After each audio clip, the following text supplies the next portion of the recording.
Magandang araw at magandang buhay sa ating lahat, lalo na sa ating mga minamahal na senior citizens.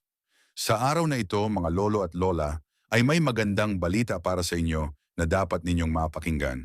Ako nga po pala si Rel Menostano at sa araw na ito ay pag-uusapan natin ang isang napakahalagang content na mangyayari sa darating na Oktubre 2025. Ano nga ba ito? At bakit mahalagang malaman ng lahat ng senior citizens? Ito po ay tungkol sa Social Pension Schedule sa Oktubre 20, 2025. Alamin natin ngayon ang kumpletong detalye ng balitang ito. Ang mga mahahalagang impormasyong makukuha ninyo ngayon ay una, ang mga lugar kung saan gaganapin ang payout para sa social pension ng indigent senior citizens. Pangalawa, kung saan mismo gaganapin ang inyong payout. Pangatlo, anong oras ito mangyayari? Pang-apat, ano ang mga kumpletong requirements na dapat ninyong i-ready? At panglima, dagdag na kaalaman para sa inyong lahat. Inaanyayahan ko po kayo na tapusin ang video na ito hanggang sa dulo upang makuha ninyo ang buong punto ng ating pag-uusapan. Kung gusto ninyo ang mga ganitong content na tumatalakay sa payout ng ating mga senior citizens, kanilang mga benepisyo at iba pang usapin tungkol sa ating mga minamahal na lolo at lola, isubscribe na po ninyo ang aking YouTube channel. Araw-araw akong nag-a-upload ng mahahalagang balita at impormasyon para sa ating mga senior citizens. Huwag kalimutang itap ang bell notification para lagi kang updated sa bawat bagong video. Sa ganitong paraan, agad mong malalaman ang mga bagong balita at updates tungkol sa inyong mga payout, benefits, at iba pang programang para sa inyo. At sa puntong ito, hindi ko na po ito patatagalin pa. Pag-usapan na natin ang mga detalye. Unahin natin ang Davao City. Sa Oktubre 20, 2025, magkakaroon ng payout mula alas 8 ng umaga hanggang alas 2 ng tanghali. Ito ay para sa mga hindi pa nakukuha ang kanilang pensyon. Ang venue ay sa District Hall, Gumamela Street, Barangay Mintal, Davao City. Ngayon naman ay pupunta tayo sa Occidental Mindoro, sa munisipalidad ng Santa Cruz, kung saan magkakaroon din ng payout para sa mga senior citizens. Sa Barangay Pinagurilan na may 547 pensioners, ang oras ng payout ay alas 11 ng umaga sa bagong sikat covered court. Kasunod nito ay ang Lumang Bayan na may 170 pensioners at ang oras ng payout ay mula 1:00 hanggang alas 3 ng hapon sa Lumang Bayan Elementary School. Susunod naman tayo sa Barangay Dacodo, kung saan magkakaroon din ng payout para sa social pension ng indigent senior citizens. Ayon sa anunsyo, ang payout ay sa umaga lamang mula alas 7 o alas 8 hanggang alas 11 ng umaga sa Office of CSWDO. Ito ay para sa mga hindi pa nakukuha ang kanilang pensyon. Kung kabilang ka sa kanila, pumunta sa nabanggit na lugar upang makuha mo na ang iyong payout.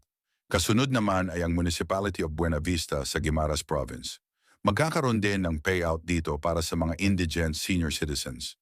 Sa Barangay McLean na may 100 at siyam na pensioners at Barangay Nazareth na may 130 pensioners, ang payout ay sa Barangay McLean Covered Court mula alas 10 hanggang alas 12 ng tanghali.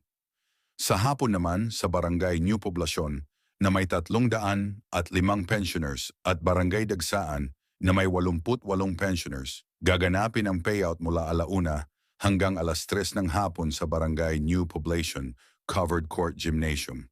Sa kabuuan, 239 na beneficiary sa umaga at 632 sa hapon. May anunsyo rin para sa lahat ng Kalina Chapter Presidents. Final decision, ang payout ay ililipat sa Oktubre 20, 2025 at gaganapin sa gymnasium ng inyong lugar. Ngayon ay pupunta naman tayo sa Tomas Opus, Southern Leyte, kung saan maraming barangay ang sabay-sabay na magkakaroon ng payout. Kuhanin na ninyo ang lahat ng detalye. Barangay Tinago at Barangay Higuan, alas 7 hanggang alas 8 ng umaga sa Tinago Covered Court.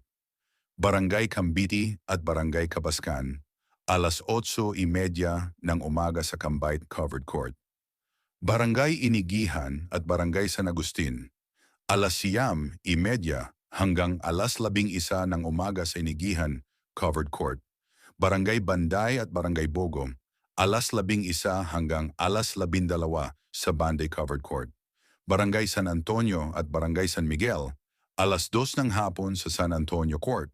Barangay Maslog at Barangay San Roque, alas 2:30 hanggang alas 3:30 ng hapon sa Maslog Covered Court. Barangay Hinapo, alas 3 hanggang alas 4 ng hapon sa Hinapo Covered Court. Barangay Loc, San Isidro, Magata at Gavo, alas 4 hanggang alas 4:30 ng hapon sa San Isidro Covered Court. Barangay Punong at Barangay Canlupa, alas 5:30 hanggang alas 6:30 ng hapon sa Punong Covered Court. Yan po ang kumpletong detalye ng mga payout schedule sa Social Pension for Indigent Senior Citizens sa Oktubre 20, 2025. Ngayon, para sa mga nagtatanong kung totoo ba ito, oo, lahat ng ito ay totoo. Ang Social Pension for Indigent Senior Citizens ay isang batas na nagbibigay benepisyo sa mga senior citizens na walang natatanggap na pensyon, walang sahod, may karamdaman, at walang suporta mula sa pamilya. Kung ikaw ay kabilang sa ganitong sitwasyon, maaari kang mag-apply sa pinakamalapit na OSCA. At para sa mga nagtatanong kung bakit wala ang kanilang lugar sa listahan, pumunta lamang sa pinakamalapit na barangay at alamin kung kailan gaganapin ang payout sa inyong lugar. May mga pagkakataon na ina-upload ito sa social media habang ang iba naman ay ipinapaskil sa barangay hall. Siguraduhing updated ka upang malaman mo kung kasama ka sa mga makatatanggap ng social pension. Ngayon, narito naman ang mga requirements na dapat ihanda. Tandaan, no requirements, no payout. Kung ang mismong senior citizen ang kukuha, magdala ng malinaw na photocopy ng Senior Citizens ID na may 3 original na pirma o thumb mark na kapareho sa ID.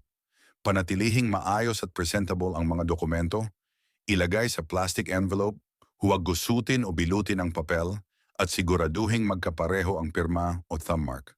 Kung authorized representative naman ang kukuha, magdala ng malinaw na photocopy ng ID ng senior citizen na may 3 pirma o thumb mark. Authorization letter mula sa MSWDO, CSWDO, o OSCA na may mga original signatures at photocopy ng government-issued ID ng representative tulad ng SSS, PhilHealth, Barangay ID, UMID, Voters ID o Police Clearance na may 3 pirma o thumb mark. Siguraduhin ding pareho ang lagda at thumb mark sa lahat ng dokumento. Kung ang benepisyaryo ay pumanaw na, magdala ng photocopy ng ID ng pensioner, warranty letter mula sa MSWDO o CSWDO na may pirma ng opisyal, kopya ng death certificate na may serial number, and your ID ng authorized representative. Kung wala pang death certificate, kumuha ng certification mula sa MSWDO o CSWDO na nagpapatunay sa pagkamatay ng benepisyaryo. Huwag kalimutang magdala ng ballpen, itim ang tinta, payong at tubig. Kumain muna bago pumunta sa payout area, magdala ng sariling ballpen, inumin at gamot kung kinakailangan. Sumunod sa mga alituntunin sa pila at sa mga tagubilin ng payout officers upang maging maayos ang proseso. At yan po ang kumpletong detalye ng ating social pension payout para sa Oktubre 20, 2025. Maraming salamat po sa patuloy na pagsuporta at panonood ng ating mga vlog. Umabot na po tayo sa 70,000 subscribers. Maraming salamat po at sana ay maging 100,000 subscribers na tayo. God bless us all.